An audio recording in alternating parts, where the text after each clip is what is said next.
Olá, tudo bem? Vocês estão no canal Exposição Bíblica.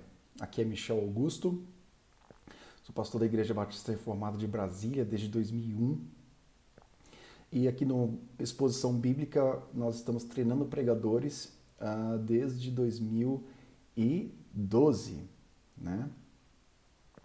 Bom, nossa plataforma de treinamento é academiadoexpositor.com.br.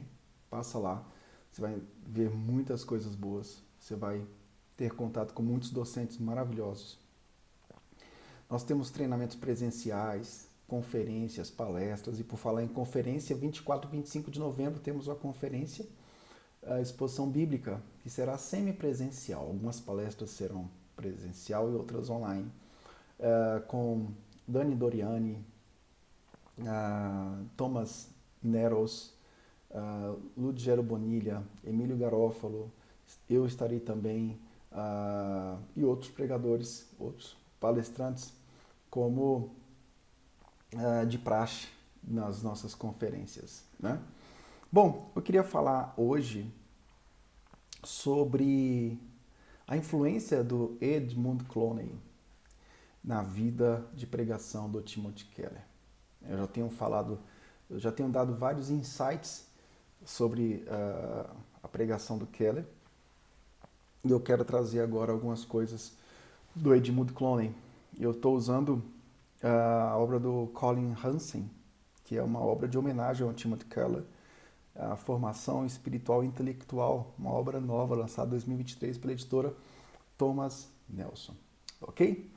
Bom, quando a gente fala de Edmund Clowney, né, nós temos aqui uma obra, referência do Edmund Clowney, Preaching in Biblical Theology, Pregação em Teologia Bíblica, é uma obra referência, e o próprio Edmund Clowney é um autor de peso, de referência na restauração da teologia bíblica. Eu creio que o Edmund Clowney, como alguém que seguiu os passos do Gerhard Voss, mas eu creio que o Edmund Clowney está para a teologia bíblica, assim como o Jay Adams está para o aconselhamento bíblico noutético, né? Então, é uma boa referência. Tem outras duas obras do Edmund Clowney que estão aqui, que eu separei para vocês. Pregando Cristo em Toda Escritura, publicado ano passado, mas eu fiz uma série sobre essa obra na igreja.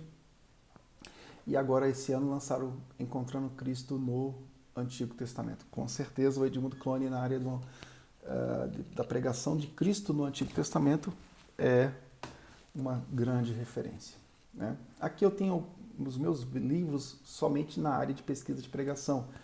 Eu trouxe para minha casa. Os meus demais livros eu deixo, vamos dizer, na igreja, no meu gabinete, né? Então, para facilitar a minha vida, eu trouxe somente alguns que são os da minha área de pesquisa. Vamos lá então. Edmund Clowney como influência da pregação de Timothy Keller. Bom, primeira coisa que eu queria abordar, há uma influência pessoal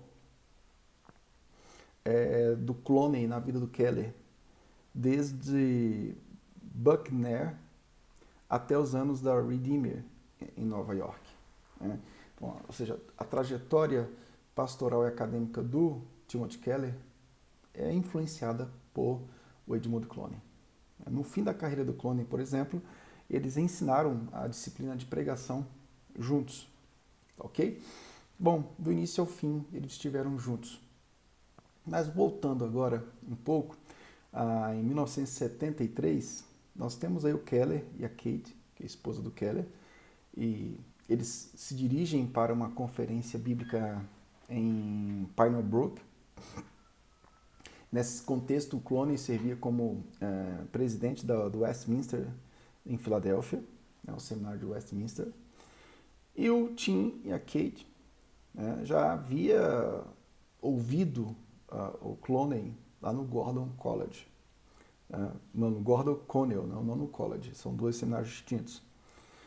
E ouviram exatamente sobre a pregação de Cristo em todas as Escrituras. E com certeza eles ficaram bastante bastante tocados, muito tocados. Porque, de fato, a teologia bíblica, assim como o aconselhamento bíblico foi renegado, foi relegado aos psicólogos, a teologia bíblica estava muito nas mãos dos liberais. Então, o Edmund Clowney é um dos responsáveis por resgatar as conexões redentoras através da teologia bíblica e colocando, claro, a sua crença na autoridade, na inerrância, na inspiração, na suficiência de Cristo. Isso influenciou várias gerações. Então, eu diria que nos últimos 50 anos nós tivemos um reavivamento da história da teologia bíblica.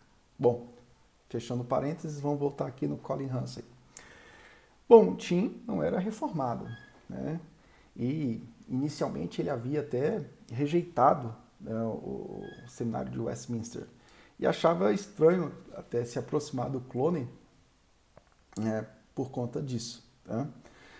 Mas Clowney era um cara gentil. Eu lembro da gentileza do Russell Shedd também. Né? O Clowney andou com Keller num parque e provavelmente ali começou um processo de mentoria, um processo de amizade. Então, o que Keller aprende de pregação no Antigo Testamento, ele teve como mentor o Edmund Clowney. Né? Então, Clowney é vamos dizer assim, o pai da pregação para o Timothy Keller. Bom, Clowney foi ordenado em 42, numa igreja que foi fundada pelo McKen, em 1936. Ensinou teologia prática no Westminster, já em 1952, e ele era necessariamente conhecido como professor que ensinou a pregação centrada em Cristo, baseado na teologia da aliança, e como eu falei, ele teve como mentor a obra do Gerhard Voss. O Voss era professor de teologia bíblica em Princeton, desde 1892, e em algum momento o Voss ele recusou a juntar-se a McKen para fundar o Westminster. Né? Clowney, o que ele fez? Ele aplicou a teologia bíblica do Gerhard Voss e intitulou isso como drama, o desenvolvimento do drama. Né? Alguns autores na atualidade, como Kevin Van Hooser, vai trabalhar muito isso, né? A questão do drama da redenção. Né? Mas é claro que o Kevin Van Hooser ele vai trabalhar isso de um modo mais hermenêutico, trabalhando especificamente uma hermenêutica trinitariana, buscando outros referenciais no processo, que eu não quero entrar no quesito agora. Vamos ficar aqui com o Gerhard Voss e o Clowney. Bom, o contexto da pregação no Antigo Testamento era um contexto muito complicado. Né? Pregadores pregando histórias moralistas do Antigo Testamento e tirando do foco do Deus Trino Libertador. Esse é o contexto em que Clowney ele aparece e começa a contribuir para a pregação histórico-redentiva, para o desenvolvimento do drama da redenção no contexto da pregação do Antigo Testamento. O J. Packer ele fala que o Clowney resgatou a pregação do Antigo Testamento centrada em Cristo Jesus. Porque, de fato, há uma grande tendência dos teólogos liberais em quererem separar, dividir o Antigo do Novo, dividir, né, Paulo e Cristo. Então, Clowney ele foi usado pelo Senhor para, nessa história teológica, trazer novos ares que glorificam o Senhor através do Evangelho.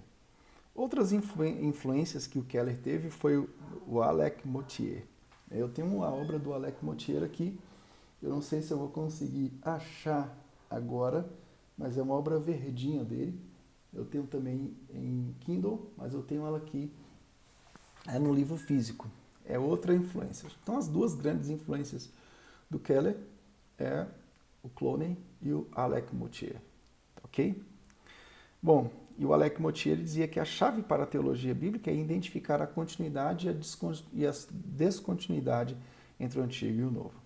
Bom, em 16º lugar, Clooney é convidado para palestrar na Gordon Conwell, em 73. E naquele contexto, o seminário de Fuller, que era também interdenominacional, como o Gordon, e evangélico, naquele contexto, o seminário de Fuller já estava um pouco, totalmente, estava se desviando da autoridade bíblica, né, que era o ponto de questionamento do McKen. E o Keller começa a questionar docentes do Novo Testamento e suas hermenêuticas. Exatamente nesse contexto que ele conhece o Edmund Clooney. Então, Clooney, ele via Westminster como um sucessor de glória do Princeton do século XIX. Né? Porque o Princeton se tornou um seminário liberal, mas ele já foi a coqueluche. Né? Enfim, o seminário de Princeton atraía alunos de todas as denominações de várias partes do mundo para estudar lá, devido à sua ortodoxia. Então a gente tem que tomar muito cuidado, né? Porque defender a autoridade bíblica, quando a gente começa a negociar isso é perigoso. Olha o que aconteceu com o Princeton, né? Rubem Alves é a origem de... Rubem Alves, ele veio de lá, viu? Então, você vê o cuidado que a gente tem que ter, né? Resguardar a autoridade bíblica, hein? Então, as palestras do Clooney marcaram muito o Keller e a sua esposa, né? E quando eles ouviram o Clooney juntar os fios da teologia bíblica, eles ficaram impressionados. Pô, e Clooney combinava também teologia bíblica, histórica, sistemática e prática, que é uma coisa interessantíssima, que deve ser feita no sermão. Eu tenho aqui num vídeo que fala exatamente sobre isso. As conexões da teologia bíblica com as outras disciplinas teológicas. Né? Bom, e o Clooney dizia o seguinte: façam da pregação de Cristo sua especialidade. Busquem o drama que se desenvolve.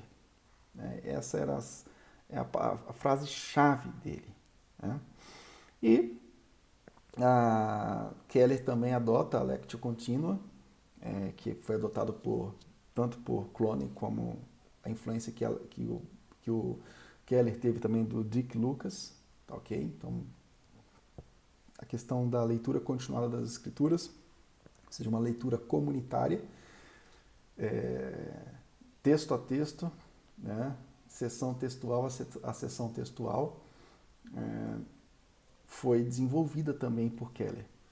Bom, sobre a aplicação do sermão e as influências teológicas que o Keller teve. Primeiro, o Clooney, que o ajudou a combinar ortodoxia e graciosidade.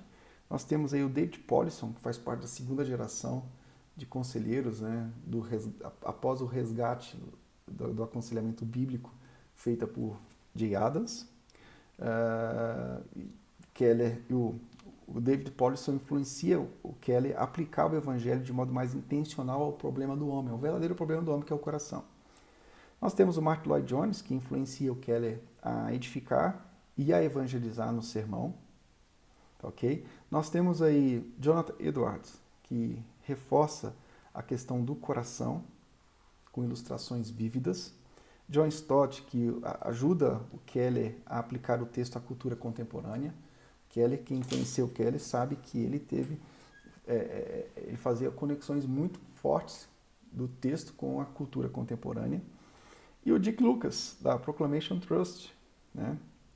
Keller encontrou nele um tipo de modelo contemporâneo, histórico, mas que estava preparado para enfrentar a audiência secular. Bom, é isso. Espero poder ter te ajudado nesse processo da história da pregação e vamos em frente. Se você puder deixar um like nesse vídeo, se inscrever no canal, ativar o sino para receber as notificações, eu agradeço bastante. Um abraço do Michel Augusto. Fique com Deus. Tchau, tchau.